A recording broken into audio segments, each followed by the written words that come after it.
Okay, this week we are talking about water cycle, weather properties, relative humidity, and dew point. Lots to get through. We're going to first talk about the water cycle. The most important thing that you guys need to know here is that the amount of water on Earth never changes. The water that was here millions of years ago with dinosaurs is still the same exact water that we are drinking today. Here's the water cycle. It goes through evaporation, condensation in the clouds, precipitation, and then we have groundwater runoff, and then we go back to evaporation again. We are going to start with evaporation. Evaporation is during part of the water cycle, the sun heats up liquid water and changes it from a liquid to a gas. That is evaporation. Then we have transpiration. There it is. Okay, transpiration, you can see it's coming up from the trees there. Transpiration is the process of evaporation from plants. So any water vapor that is coming from the plants is called transpiration. Moving on to condensation. Condensation is when the water vapor starts to cool down and it starts to condense. It starts to form liquid again. It turns from a gas back to a liquid. That's condensation, and that's how we have the formation of clouds. Moving on to precipitation. Precipitation is snow, rain, sleet, or hail. Those are the four types, and that's when those water droplets start to get too heavy and then the water falls back to the earth in one of those four forms. Okay, moving on to runoff. There we go. You can see the runoff happening there. This gets a little complicated, and when it falls back onto the land, some of the water is absorbed into the ground. That's called groundwater. Most of it eventually returns to earth, but it can stay in the ground for a long time. Other precipitation runs directly into streams or rivers. The water that collects in the streams and rivers is called the runoff. And then runoff can contribute to pollution in our water. As water runs off the surface of the earth, it brings with it trash, oil from roads, pesticides, and other pollutants, and it brings those into our water system. And in addition, runoff can also cause flash flooding in low-lying areas. All that runoff is coming from the land, and it's entering our streams and our rivers. And when it's happening at a fast rate, the level of the river or the stream rises up, and then it starts to overflow, and that causes flooding. Okay? And then we get to our objective 18. I can describe the water cycle. This is everything we just talked about, so go ahead and pause. You're going to write down objective 18, draw the picture, and all 6 bullet points. Okay, go ahead and pause. Okay, we are moving on. This little picture right here is pretty cool. What it's showing you is the amount of water vapor on our Earth. So you can see right around here these colors, the green, yellow, orange, red, that is the amount of water vapor that is held, that can be held in the air. So you can see right around here, this is the right around the equator, that we see those oranges and the reds and the yellows and the greens. Because that is on our Earth where we can hold the most water vapor. Warm air holds more water than cold air does. And as we move out towards the poles, we hit those blue and purple areas because we're getting colder temperatures. As our latitudes increase, our temperatures decrease. So as we go out towards the poles, the air is much colder and can't hold as much water vapor. Remember, I told you that warm air molecules are spread far apart. There's lots of room for those water molecules to be in there. But as the air gets colder and colder, those air molecules, they're more dense. They're closer together. So because the air molecules are closer together, there's not enough room. There's not a lot of room for water vapor to be in there. Okay? All right, this is objective 19.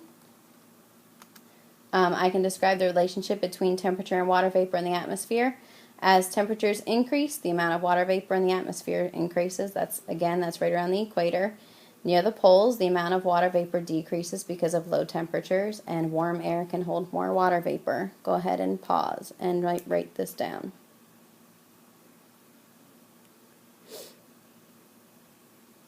Okay, objective 20. Relative humidity is how we measure how much water vapor is in our air. So it's the percentage of water vapor that is actually in the air compared to the maximum amount of water vapor that the air can hold. So Just because it's really warm outside doesn't mean that the air is saturated with water. You can tell, you guys say, oh, it's humid outside today because the air feels sticky. That means there's a lot of water vapor in the air. Okay, but so if you think that if the air is saturated, it's going to feel sticky. It's going to be very humid. So that's how we measure is the relative humidity. So the amount that is actually there to the amount that the air could hold. Okay, go ahead. This is objective 20. Go ahead and write this down. And don't worry if you don't understand. We're going to be doing a lab on this in class. All right, moving on to dew point. Dew point is the temperature at which water vapor will start to condense out of the air as liquid water. So you go outside in the morning and the grass is all wet and you know it didn't rain last night, so what happened? You call that stuff on the grass dew, right?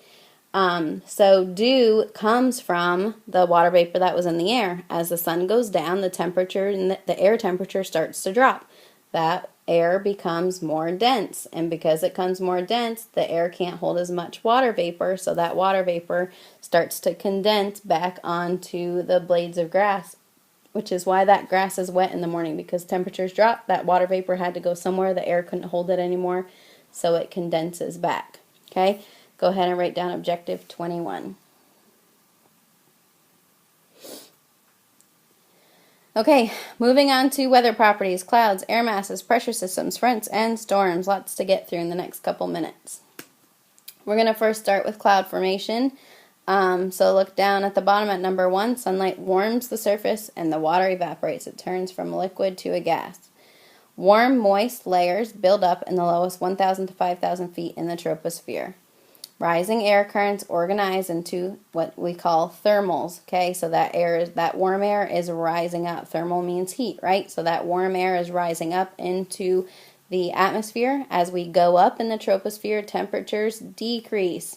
Okay, so number 4, water vapor in rising air parcels condenses to form clouds and water. As temperatures are decreasing, that air can no longer hold all that water vapor anymore. The air is cooling down. That warm air that was just going up is now cooling down and can't hold as much water vapor anymore. So the water vapor starts to condense around particles in the atmosphere, which cause our cloud formation. First type of clouds we're going to talk about are cirrus clouds. They are found in the upper parts of the troposphere. They're thin and they're wispy clouds. They're made of ice crystals because up in the troposphere, at the top of the troposphere, it's pretty cold. I think we got to negative 60 degrees Celsius. Okay, remember 18 degrees Celsius at the surface to negative 60 at the top of the troposphere. So those clouds are made up of ice crystals. Cumulus clouds are the ones we see most often. They're white and puffy, and they usually tell us we have good, really nice weather. Okay, stratus clouds are associated with when it's overcast, when it looks like there's just been an entire blanket put around the earth, and it covers most or all of the sky. Okay, nimbus, that is a root word. It means rain. Nimbus means rain, so you can have at the beginning of the word like nimbostratus, or at the end like cumulonimbus. Both of those mean rain producing. Okay. Alto, again, another root word. It means high. So you can have altocumulus, which means cumulus clouds that are high in the sky, or altostratus, which are stratus clouds that are high in the sky. Okay. Here's our cloud classification chart. You're going to be working on this in class this week. Okay. Air masses, fronts, and pressure systems. Moving right along. There are an air mass is a huge body of air that has similar temperature, humidity, and air pressure. And there's 4 types of air. It can be polar, tropical, maritime, or continental. Polar means cold. Tropical means warm. Maritime means moist. Maritime means that the air mass formed over water. And continental means dry, meaning that the air mass formed over land. Okay? First type, maritime polar, maritime meaning water, polar meaning cold, which means that air mass formed over cold water. Maritime tropical, maritime meaning water, tropical meaning warm, so that air mass formed over a warm water. Okay, moving on, continental polar. Continental meaning land, polar meaning cold, so this air mass forms over cold land. And the last one is continental tropical, continental meaning land, tropical meaning warm, so this air mass forms over warm land. Okay? Moving on to fronts. A front is a boundary where two air masses meet. There are 4 types of fronts: cold fronts, warm fronts, stationary fronts, and occluded fronts. We're going to start first with a cold front. There we go. Okay, so a cold front is an area of advancing cold air. You can see here, this is the cold front symbol right there. This is the beginning of the front. That's why it's called a front, because it comes in front. Okay, all of this cold air is behind it. Okay, in front of it is a different front. It's a warm front in front of it. So this is the beginning, again, the beginning of the cold front. That's why it's called a front. So cold fronts move quickly and cause fast weather changes. Rainfall depends on the warm air mass ahead of it. Okay, so this is a warm air mass. If it's a continental tropical air mass, then it probably doesn't have a lot of water vapor, so we're probably not going to get rain. But if it is a maritime tropical air mass, it probably means that that air is holding a lot of water. And as this cold air is coming in and mixing with that warm air, that water vapor is going to start to condense, and we will get rain if that air mass is holding a lot of water in it.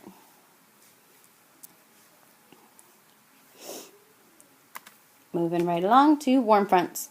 Warm air masses move slowly because they are less dense than a cold air mass. They're going to go up and over. That's what this one is showing you here, that this warm air mass is going up and over this cold air. And of course we have cloud formation, and because this warm air starts to mix with this cold air here, we have those clouds and we have rain. Okay? As long as that warm air mass is holding a bunch of water vapor. Okay? Moving on to a stationary front. These are the ones we don't like. It's when there's a cold air mass and a warm air mass meet and neither one of them moves. So this is the symbol right here for a stationary front. And usually when there's a stationary front, stationary means that it doesn't move. Okay, we usually, if there's a stationary front over top of us, we're probably getting rain for a couple days. Okay. And the last is an occluded front. And with an occluded front, you have two, messed that up. All right, let me get my drawing tool back out. Okay, with an occluded front, you have 2 cold air masses, one here, and then you have this third air mass, which is a warm air mass right here, and it's cut off from the ground. You can see right here that it is not touching the ground. This warm air mass is caught between 2 cold air masses. Okay, so that's what occluded means. It means cut off. All right, it means 2 cold air masses have cut off and lifted up that warm air mass. Clouds are going to form. Again, those cold air particles are mixing with those warm air particles. We're getting clouds. We're getting rain. Okay.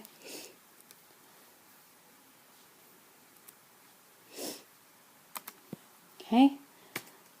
All right, these are our pressure systems. A cyclone is called a low pressure systems. They are associated with bad weather. So low pressure equals bad weather. It's a swirling center of low pressure, clouds, winds, and precipitation, and they form at frontal boundaries. So just where I just showed you, where we had the cold air mass meeting the warm air mass, and we were having weather occur, that's where your low pressure systems are going to be, again, because your warm air and cold air particles are meeting. We have cloud formation. Okay, that's going to be a low pressure system. Then we have what are called anticyclones, which are high pressure systems. We like to see the big H coming towards us in our weather. That means we're going to have good weather. It's usually dry and clear. Again, these also form at frontal boundaries. They're high pressure centers of dry air. Okay, so on a weather map, we like to see H's, not L's. L's equal bad weather. H's equal good weather. Okay. So over here, what you can see right here, hello, drawing tool.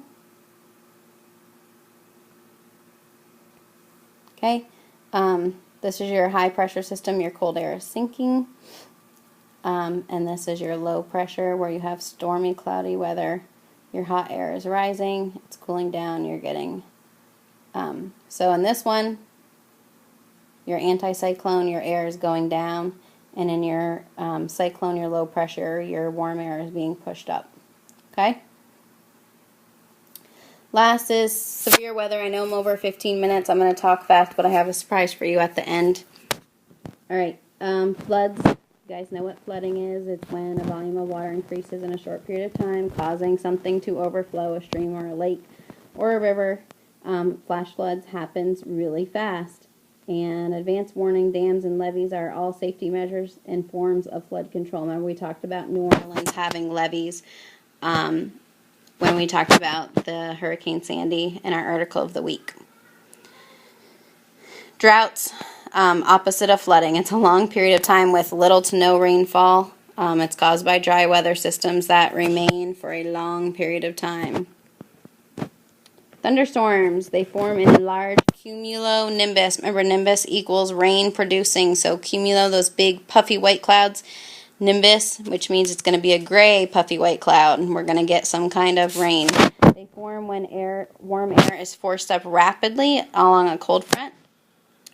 Characteristics of thunderstorms is heavy rain, possibly hail, strong upward and downward winds, and lightning and thunder.